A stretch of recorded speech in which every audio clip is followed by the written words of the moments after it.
Jovens e velhos santistas, vocês lembram bem o que eu disse no vídeo anterior, né? Questão das lesões, do planejamento, para que o time continuasse bem no Campeonato Brasileiro da Série B, somando pontos, e eis que na noite desta quinta-feira vejo no Globoesporte.com que o zagueiro Gil não viaja com o elenco para Manaus, para o jogo contra o Amazonas, poupado, apesar de não ter lesão, mas por uma precaução, pela questão da viagem, da logística, por ser um veterano que jogou todas, né?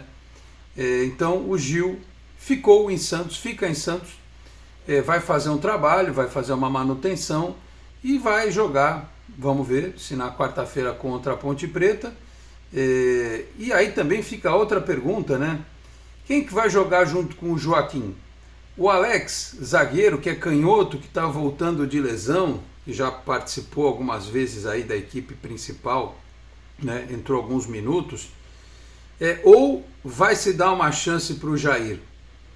Porque esse menino precisa começar a jogar. Do mesmo jeito que aconteceu com o Sherman, precisa acontecer com o Jair.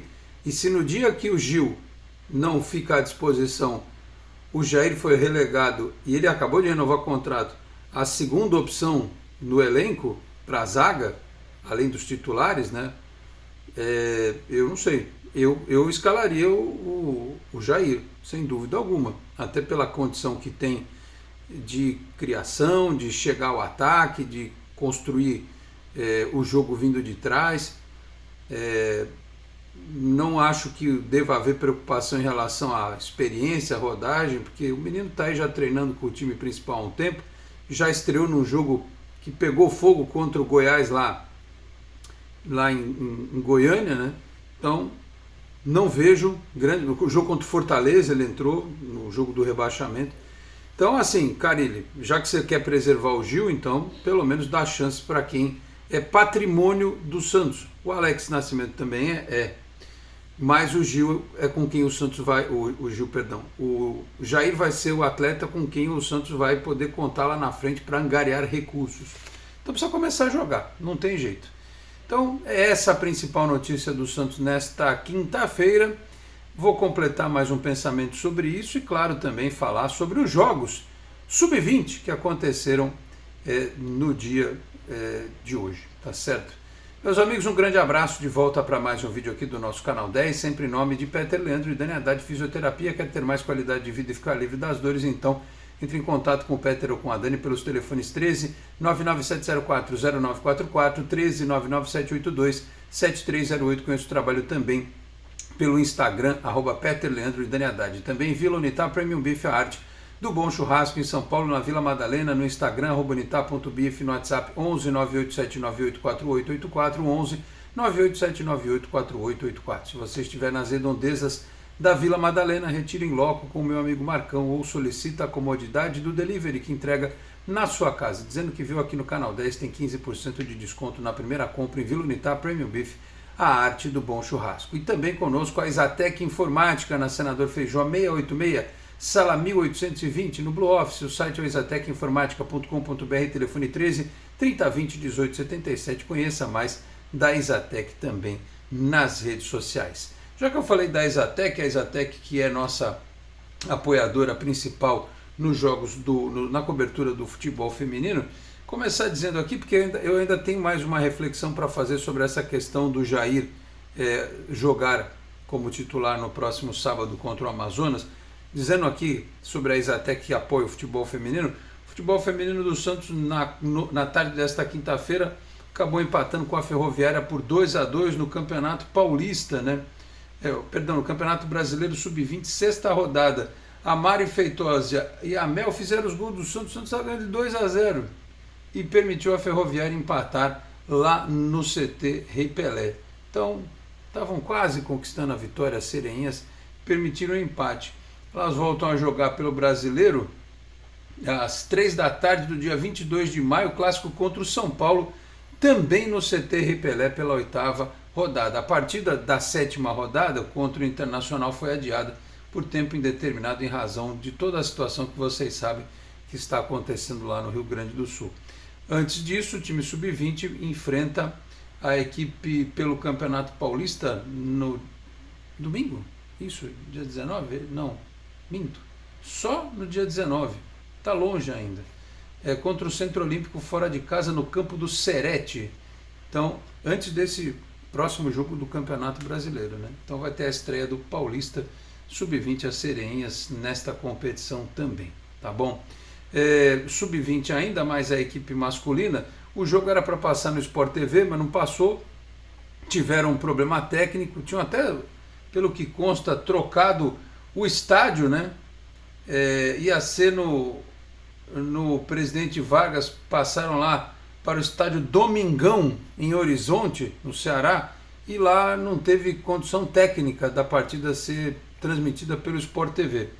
Então não teve transmissão, então acabei não vendo os detalhes de como foi a partida, mas o Santos venceu por 2-0.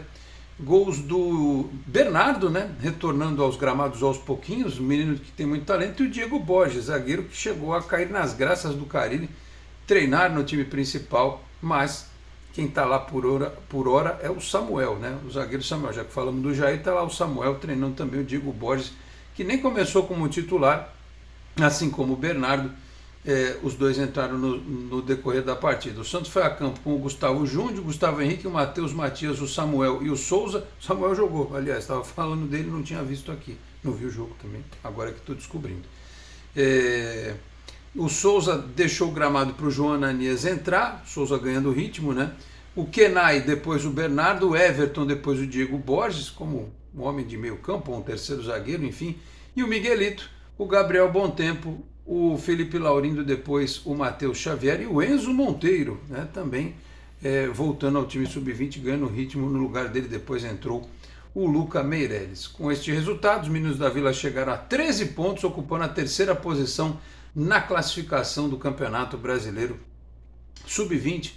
Venceram o Internacional, Ceará, Fluminense e Fortaleza, empataram com o Atlético Paranaense fora de casa e perderam para o Flamengo. Aliás, outro dia alguém me mandou uma mensagem aqui dizendo que o Santos não podia se vangloriar por ter goleado o Mauá e tal, tinha que ver quando enfrentasse o Atlético Paranaense. Empatou lá fora de casa, né?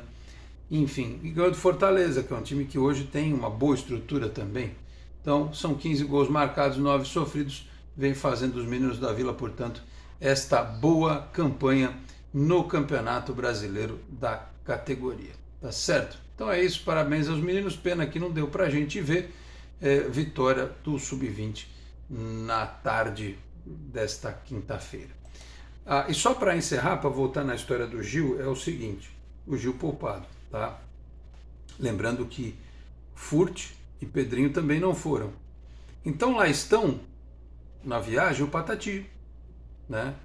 O JP Sherman, que é titular, e o Jair pode entrar nesse time também. Aliás, se eu sou o Carille, eu já até aproveito o entrosamento natural do JP Sherman com o Jair. Ele, por exemplo, se ele puser o Alex é canhoto, não vai botar o Joaquim na esquerda e o Alex na direita. O Alex vai para a esquerda, naturalmente, e o Joaquim vai para o lado direito. O Joaquim tem jogado do lado esquerdo, né? Ele já tem ali, começando o entrosamento com o Escobar e tal. Então, se entrar o Alex, ele tem que mexer em duas posições. Ele vai ter que colocar o substituto do Gil e vai ter que trocar o Joaquim de posição. Eu não faria isso. Deixaria o Jair, inclusive, para aproveitar a questão do entrosamento que ele tem com o JP Sherman desde as categorias de base. Então, é uma dica que eu modestamente dou aqui ao técnico do Santos, quem sou eu, mas enfim, se coubesse a mim dar um pitaco nessa história, eu daria, aliás, estou dando este pitaco falando que escalaria o Jair nesse jogo. Só em relação a poupar o Gil, acho que beleza, né? Acho que pensaram muito mais na questão da logística do que do adversário propriamente dito, da questão técnica, na ideia da comissão do Santos. Quem entrar, o Alex ou o Jair, vão dar conta do recado ao lado do Joaquim contra o Jô. Teremos o confronto Jojo, né? E não teremos Todinho. Será o Jô, atacante do Amazonas, contra o Joaquim, zagueiro do Santos, né? E o Jair por ali também, quem sabe, tendo esta oportunidade, tá bom? Então, preparação do Santos finalizada praticamente, vai ter lá um reconhecimento e tal, né, do gramado, e 5 da tarde do sábado, portanto, este confronto que pode manter o Santos com 100% de aproveitamento, líder do campeonato, um jogo que, pela questão logística, como eu disse, e pela experiência dos jogadores do Amazonas, vai dar um certo trabalhinho aí. Depois tem a Ponte Preta fora e tal. Aliás, contra o Brusque, o Santos está tentando reverter a questão aí de não jogar com o público. Oficializou, inclusive, o Santos soltou nota dizendo que oficializou o pedido para arrecadar dinheiro e direcionar para as vítimas do Rio Grande do Sul. Houve aí nas redes sociais uma dupla interpretação desta atitude. Gente entendendo que foi uma boa, que se o Santos não ficar com 1 centavo mesmo dessa renda, o dinheiro todo vai ser encaminhado para as pessoas que estão sofrendo no Rio Grande do Sul. Por outro lado, houve pessoas que entenderam como uma medida oportunista, né, que o Santos, para ter público, para ter a força da torcida, porque o Santos ganharia com a energia da torcida ali, né, se aproveitando da situação para ter esse ponto positivo que é ter o torcedor. E que poderia se vender o ingresso virtual de toda forma, como foi vendido, mais de 100 mil arrecadado, né, no outro jogo. Enfim, são opiniões diversas e distintas sobre a realização da partida ou não na Vila Belmiro com a presença de torcida. O Santos oficializou, vamos ver o que a CBF vai dizer. Aliás, na CBF também uma discussão muito séria, né, se vão paralisar o campeonato ou não. E aí se pergunta, vão paralisar só a Série A, vão paralisar a Série B também, mas na Série B não tem times do Rio Grande do Sul, mas tem de Santa Catarina. Enfim, não se sabe o que vai acontecer, né? Enfim, vamos aguardar, tá bom? Então foram estas as principais notícias do Santos nesta quinta-feira e, claro, com novidades chegando aí, a gente traz, inclusive nesta sexta, o nosso tradicional pré-jogo também para você, tá bom? Reforçando aqui os nossos apoiadores, Peter Leandro e Dani Haddad Fisioterapia, Vila Unitar Premium Beef, a arte do bom churrasco e também a Exatec Informática. E eu, antes de encerrar, peço que você gentilmente se inscreva aqui no canal, ative as notificações, deixe o like, porque o like faz com que mais gente conheça o nosso trabalho. Se quiser, compartilhe aí os nossos vídeos na sua rede social, no seu grupo de WhatsApp, ajudando o Canal 10 a continuar crescendo. Você também pode ser membro, os valores são pequenininhos. Você gasta mais numa lata de refrigerante do que sendo membro do canal, né? Então, quem puder, torne-se membro do canal e faça com que a gente possa continuar esse trabalho, que neste momento, não só eu, mas tantos e tantos outros vivem a situação de incerteza por conta das mudanças que estão acontecendo aí, né? Mas eu já disse para vocês, da minha parte, vou continuar independentemente de qualquer coisa. Continuarei aqui porque o que me move é falar do Santos Futebol Clube, tá certo? Fazer o bom jornalismo para as pessoas. Quem quiser estar comigo, beleza. Se a plataforma quiser me ajudar, ótimo. Se não quiser, seguirei da mesma forma. Ou aqui ou em outra plataforma, enfim, vamos em frente. Tá bom, meus caros? Por hora era isso. Muito obrigado a todos pela audiência, um grande abraço e até a próxima. Tchau, pessoal.